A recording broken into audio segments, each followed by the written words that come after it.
Hello and welcome to Odds on Copa America quarterfinals knockout stages after a really interesting group phase. We have the quarterfinals with a highlight Brazil, Uruguay, of course, and our South American expert Leo Bachanian. Are you enjoying so far this Copa America with some surprises, I must say? Hey, hello, Edu. Yes, to be honest, yes. For me, it has been a great Copa America so far.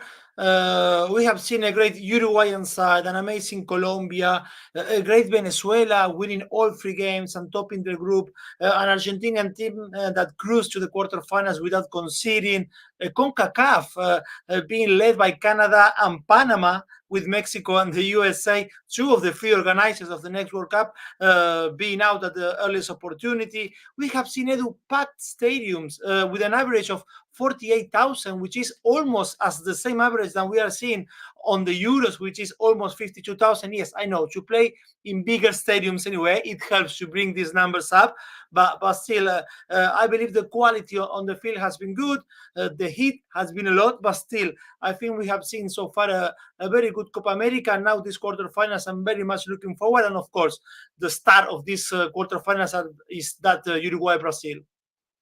Well, Argentina really favorite to reach the final on one side of the chart. On the other hand, is really open with Colombia, Brazil, and Uruguay. Let's analyze everything in this video. Remember, of course, to press the like, subscribe, and now let's go on with the show.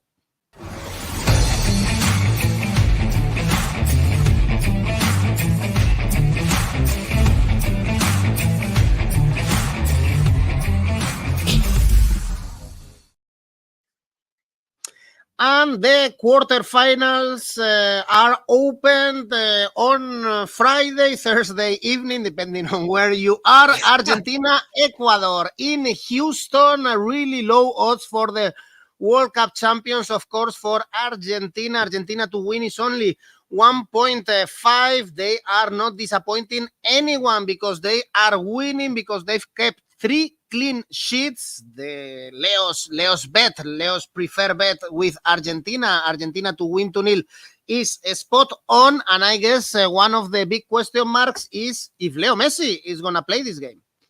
Yes, Edu, and it's very likely, or at least by watching the news, by following some colleagues there in the US, it's likely that he's going to take part in the second half.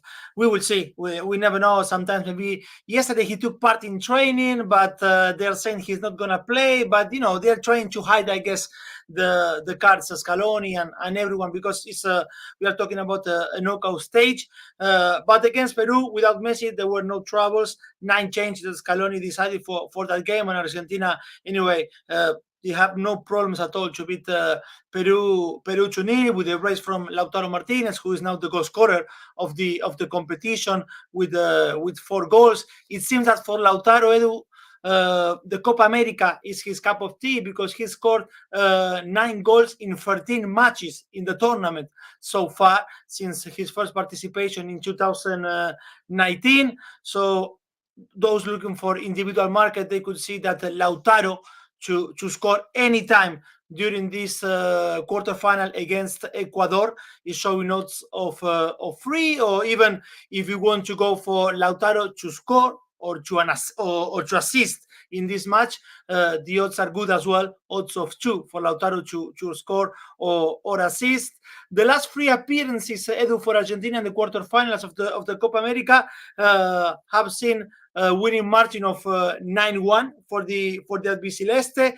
This is a repeat of what we had in 2021. Edu, remember, Argentina won 3-0 in Goiânia with a beautiful free kick of Lionel Messi on added time included. Also, Lautaro scored in that 3-0 in Goiânia. Then you were mentioning that my favorite tip or bet when it comes to Argentina is always Argentina to win 2-0, Argentina to keep a clean sheet. And to be honest, it keeps delivering. We had to talk about Emi Martinez having 31 clean sheets in 42 matches with Argentina. That is absolutely impressive. He only conceded 16 times in those 42 games since his debut in 2021, because Emi Martinez only made his debut in 2021 with Argentina. He was in the losing side only once, and that was against Saudi Arabia in Qatar. So Argentina is doing very well in defense. It's proving to be a redemptive tournament, as I said, for Lautaro Martinez. And then when it comes to Ecuador, we could have had, to be honest, a different quarterfinal here, because in the 96th minute of the match, in that 0-0 with Mexico match day 3, Mexico was awarded a penalty for a supposed foul on Santi Jimenez. But anyway, the VAR correct the referee from Guatemala, because Felix Torres did not touch Jimenez. He touched the ball anyway before touching Jimenez. But in truth, Edu, Mexico dominated almost the entire game, surpassed the Ecuadorian midfield, and created the best chances. It was a very good match despite the 0-0. But with Argentina, I believe the match is not going to be as open as with Mexico. Argentina is a team that needs to control the game, needs to control the ball. They need passing sequences to dominate the game. We spoke of Argentina. Every time they make at least 12 passes, it's likely that sequence is going to end up with the shot on goal. So they need that. For me, as much as I said in the previous show that Ecuador was or is my dark horse, they have been below par so far, Edu. To be honest, I cannot see them pressing very high against Argentina, or at least, yes, they might do it at the beginning of the match, but I cannot see them doing for long periods. It's likely they're gonna start pressing high, but then they're gonna retreat afterwards. In the friendly last month, we saw plenty of discussions between players. We saw 3 yellow cards. In the quarterfinals in 2021, we saw 5 yellow cards and 1 red card. I believe Piero 𝗀𝐿𝐴 was the one who saw the red card in 2021.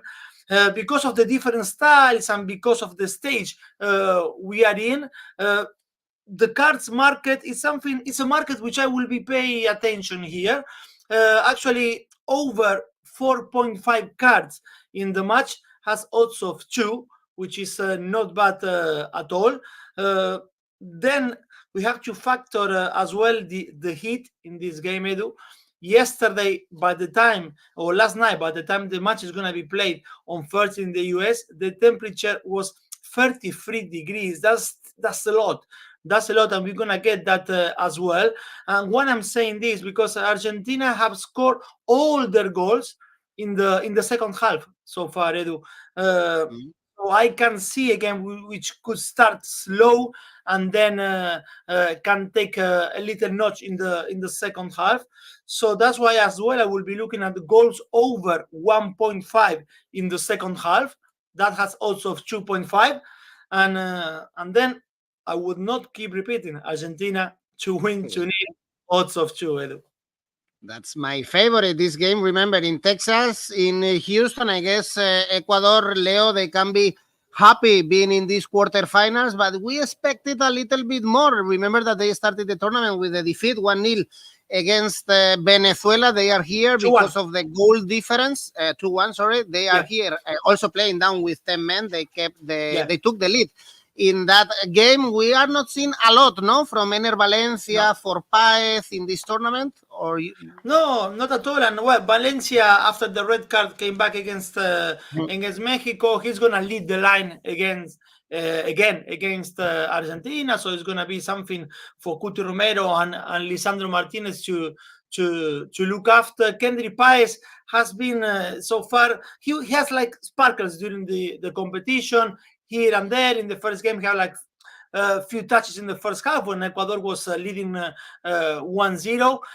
Then he scored against Jamaica from the penalty spot, but everyone is expecting more from them. Actually, when you look at the Mexico's game, I believe the best player they had was 𝐿𝐵𝐶𝐵𝐶 𝐜𝐭𝐚𝐲, which of course he's a defensive midfielder, but they need to up their game if they want to dream with anything against Argentina. That's for sure. They have been below par, Edu. Well, Argentina super favorites in this game. The winner of this tie, Argentina Ecuador, will play against the winner of Venezuela Canada in Arlington. Is surprising that the Copa America or 𝐿𝐵𝐴 decided that Group A and Group B will play the quarterfinals and the semifinals. So remember, it's impossible for Argentina to meet Brazil, Uruguay, or Colombia before the final in Miami. Therefore, the winner of Argentina Ecuador will play the winner of Venezuela Canada. Venezuela, one of the surprises of this tournament. We mention it here, Leo, because they are in really good form in the 𝐿𝐵𝐴 qualifiers for the World Cup, in fourth place, only with one defeat, fighting to play their first ever World Cup. Remember, the only team in South America without playing a World Cup, but they are also shining in the Copa America. 3 wins, +5, so really good attacking power. And also credit to Canada, qualified for these quarterfinals after the agonic draw against Chile. The Chileans are complaining about the referee, should have been a red card or not. Anyway, credit to Canada, they are in this stage, Leo. Yes, absolutely, Leo. And this is a tie which I'm really looking forward. I think it's going to be a very good match. Absolutely. Venezuela, what they have achieved so far is magnificent, Edu. You mentioned the +5, which they reached this knockout stage, is being top of Group B. They conceded only 1 goal as well. So they are playing good football. They are defending when they have to. Against Jamaica, they only needed 1 point to secure first spot and avoid playing against Argentina in the quarterfinals. But they hammered the Reggae Boys 3-0, with Salomon Rondon netting his second goal of the tournament and taking his tally to 43 international goals, extending, of course, his record as Venezuelan goal scorer. And look, many times at club level, we talk, and for sure you discuss this with Daniele, with Alvaro, with Ronan, or with Tom, that we talk so many times about many projects who do not work because coaches, they say they were not given enough time to install a certain playing style. But when it comes to national team football, that is even more difficult because then you have the players 1 week every 3 or 4 months.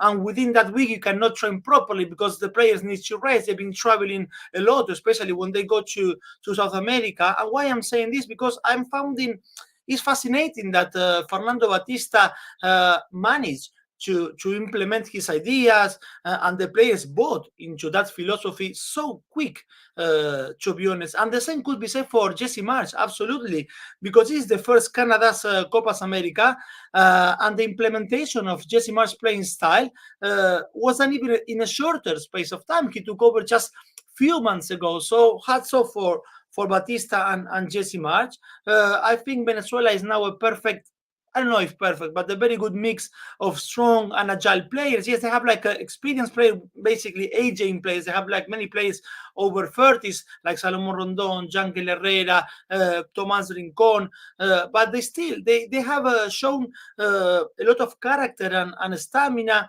For example, against Mexico, Edu, they have shown to be, they show combinative style in possession, but they excel at the counter. I remember the first 15 minutes of the second half, they were very good, taking the game into Mexico after suffering a little bit in the first half, and then they suffer a lot at the end. Of course, Romo saved them with a penalty, but they are resilient, they are combative, and they have a good football.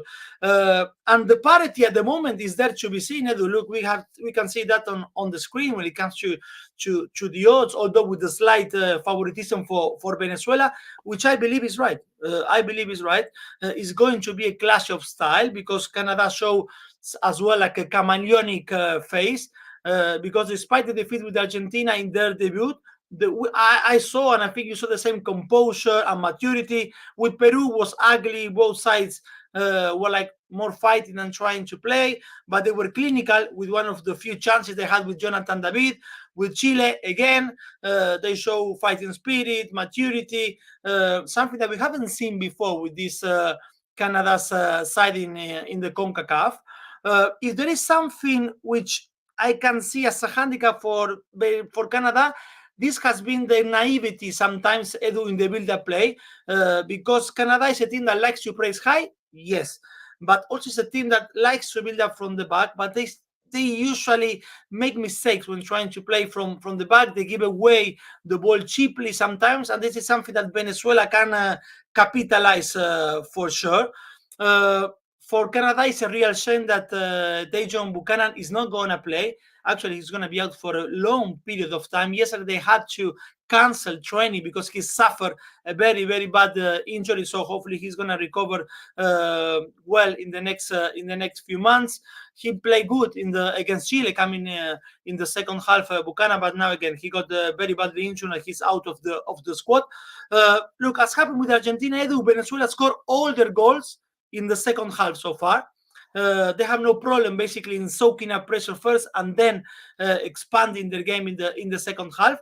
A 2.75 for Venezuela to win, or also free for Canada, are of course great value either way on 90 minutes.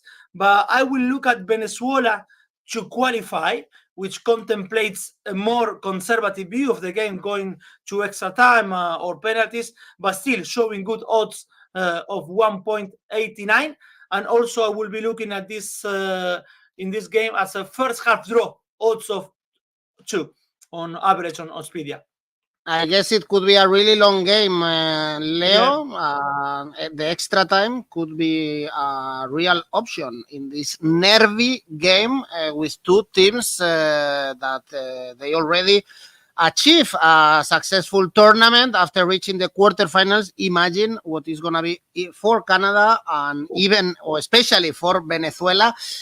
They have a huge amount of supporters to be in the semifinals of Copa America. And in the other side of the bracket, we have the first game is going to be Colombia, Panama. Here we find the lowest odds for a team to win is Colombia. Super favorite, 1.4. This game is going to be played in Glendale, California, next to LA. Colombia, you mentioned about the importance of the managers. What to say about Nestor Lorenzo? Colombia is a team that missed the last World Cup, remember, and now they are flying in the 𝐿𝐵𝐵 qualifiers for the next World Cup. No defeats, 3 wins, 3 draws. In this tournament, they came first in Group D, as you, Leo, pointed out, by the way, in our preview. Be careful with Colombia topping that group before Brazil, and they played a really good game also against Brazil. Still James Rodriguez shining with more chances in the second half, showing resilience after conceding the first goal. So really positive vibes for the Cafeteros. Yeah, absolutely. And they got Edu in the end, the quarterfinal they were looking for. The task of avoiding Uruguay was 35 in California last night with that 1-1 with Brazil. They were impressive again. They didn't deserve to go down in the first half. A beauty from 𝗵𝗵𝗀. In the end, Muñoz scored before the end of that first half, which was at least what this team deserved, because of what they display. James again was super participative. He could have scored from a free kick also. Daniel Muñoz, as I mentioned, not just because of the goal, but he had another very good match coming from right back. I don't know whose idea was that 𝗵𝗵𝗀 could play on the left, tracking back Muñoz, but it was a terrible idea. In the second half, they were still the better side. They could have won the game with that double chance they had with Borré and with Carrascal, although they needed as well the goalkeeper Vargas to save them in the last shot of the match. This Colombia side, they do is a team that recovers the ball in the final third very many times. They are like mosquitoes in the heat and humidity of Barranquilla, you know. They are always on you, super annoying, I would say.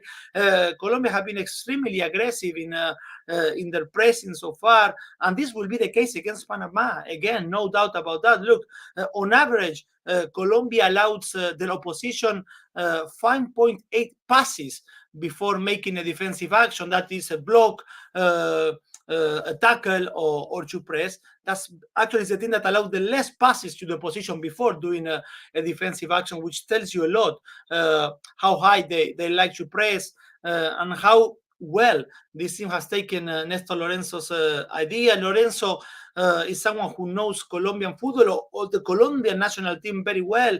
Let's remember he was the assistant coach during the Peckerman years, Néstor Lorenzo. So he knows many of these players, especially James Rodriguez. That's why I believe as well he can deliver. James, despite what's going on at the club level, he goes to the national team and he's a different person, a different player. And I believe that you have someone like Lorenzo that knows him so much, for sure it helps him a lot. But Colombia is not also a team that presses very well. It is a team that's well that is like a streetwise. If you pay attention, every time they lose the ball, they're gonna commit a tactical foul. They're not gonna allow quick transitions for you to run at them. So I think this is gonna be the tone of this tie. Colombia pressing for the very first minute. So if you are looking, I believe there could be a scope here for Colombia to capitalize on an early goal. Actually, Colombia to score before the 28th minute of the match is currently at 1.83, which is not bad. But anyway, despite all the stats that we could be talking about, this is a team which is very well drilled. Colombia, the blueprint that they're gonna face against Panama is something that we saw, for example, between Costa Rica and Brazil, and between Costa Rica and Colombia, at least for half an hour. I mean, a team that's gonna be sitting very deep, that's gonna be Panama, and they're gonna try to see if they can counter and punish you in transition. They're gonna have 𝐬𝐭𝐴 coming back into the team, which is a great news for Panama because he's the best player they have. For Panama, there was an ironic coincidence against Bolivia because in that same stadium, Panama's campaign on the road to Qatar ended with a 5-1 defeat against the USA. And now that same stadium has a different connotation for Panama.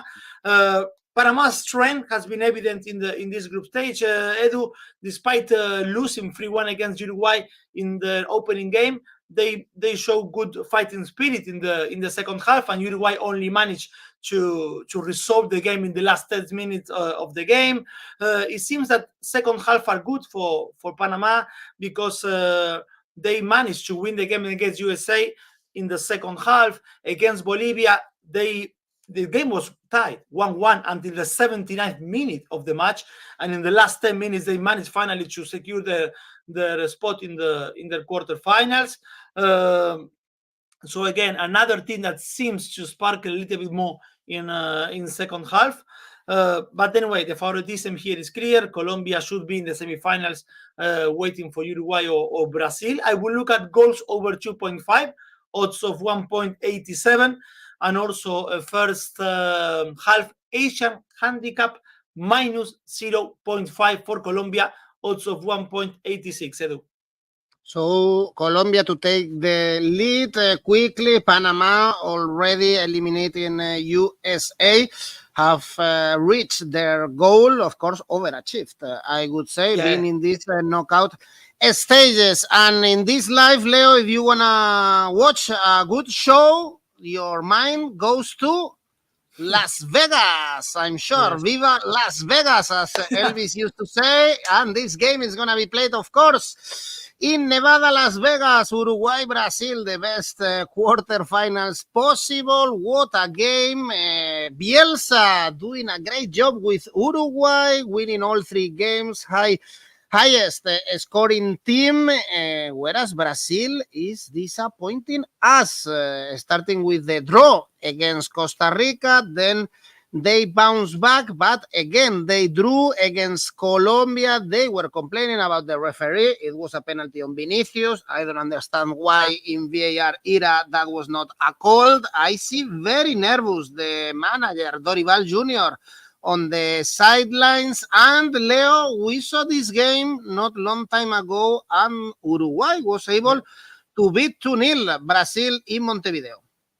Yes, absolutely. It was a very good game, that one in November on the road to the World Cup 2026, which was the first win for Uruguay over Brazil since 2001. So more than 20 years after they managed to win, and they did very well in Montevideo.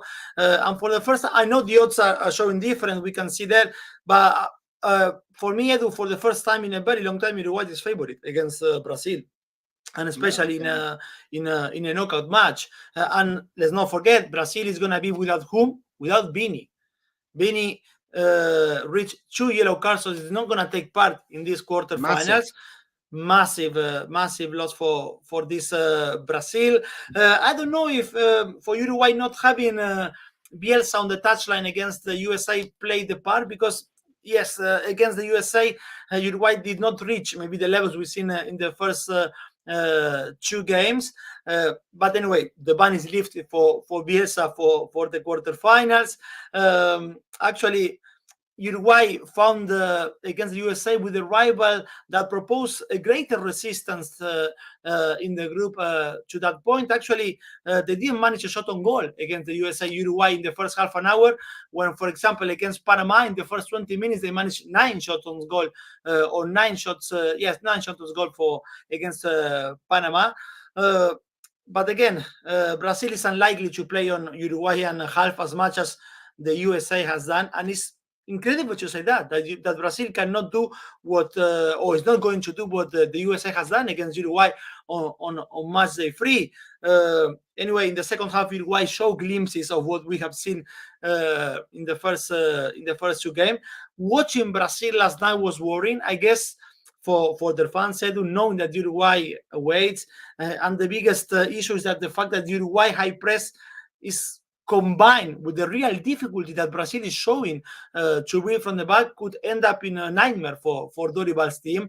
𝗀𝗏𝗏 was, I agree with you, was very nervous yesterday. Actually, when the referee did not allow a corner after the 95th minute of the game, he straight away ran into the pitch like crazy. So something is not is feeling a bit uneasy, and for sure that is because his team is not reaching the levels they should with the players they have. Anyway, as much as I'm saying this, when you look at the substitutions, you don't feel like okay, Brazil could change the game a lot from the bench. Look at yesterday. The players who came on were Andreas Pereira, Ederson, Douglas Luiz. Yes, of course, 𝗵𝗍 is someone, the player from Girona, is someone who has a very good fit, and then it's 𝗀drick who can make you feel, okay, something could happen here. And especially because 𝗀drick has like a kind of like star since his debut with the Brazil, scoring against he's not been used a lot, Leo. No, actually, not at all. And yesterday he played only 5 minutes. So, but against Uruguay, he's likely to play. Why? Because I said 𝗵𝗍 is not going to play. Then if you play 𝗵𝗍, it means 𝗵𝗍 can only, usually he plays on the right, but then you have already Rafinha, and Rafinha does not feel comfortable on the left. So I can see Rodrigo playing in 𝗵𝗍's position, Rafinha staying as a right wing, and 𝗀drick being the reference as a number 9. I believe that's going to happen. But yes, so far they haven't used him almost at all. Talking about Rafinha, Brazil had to wait, this is strange, like 4 years and 48 matches to score from a free kick. The last one was before Rafinha in California last night was 𝐿ipe Coutinho back in 2019. Look, Edu, for me, the most important tip is Uruguay to qualify. That shows odds of 2, a little bit under those Uruguay to win in 90 minutes. But again, it's very good odds. Uruguay to qualify, odds of 2. And then both team to score, I would say I put yes here, which has odds, similar odds as well, with 2.01.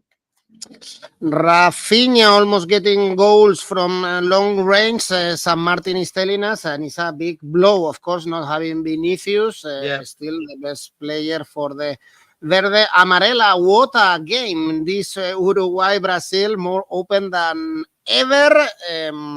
Let's see what happens and if Brazil is able to win. Otherwise, I guess, Leo, Dorival Jr.'s time on the bench can be ticking.